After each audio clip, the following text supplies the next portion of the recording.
Hello everyone! As you already saw last week, Clemens made a great video about the new Raspberry Pi Pico board, and since then he's vanished and basically is hiding in his cellar and creating on great projects. So we do hope he's not lost. Since everyone can implement exciting projects with Pico and also want to share them, let's take a look at how it works with Elektor Labs.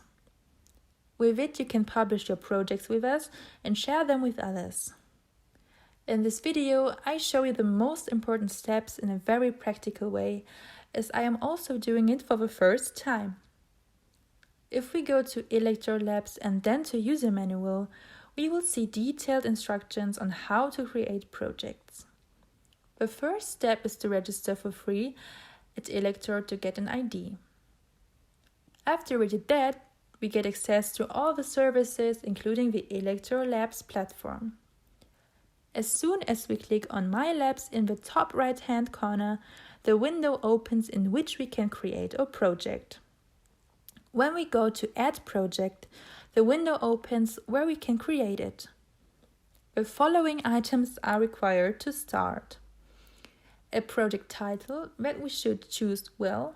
In my case, I will only do test entries. I think you are more creative there. A teaser text, this is the text people see on the overview. And a project base image, and also a fitting description. If you are finished, do not forget to hit the Save Project button.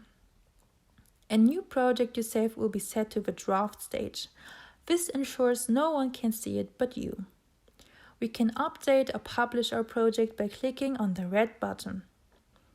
We can also make as many projects as we want. When we click on Publish, it will take a short time before it is published, because Elektor checks it first. You can find the detailed instruction in the description, and the Pico board is also available in our store.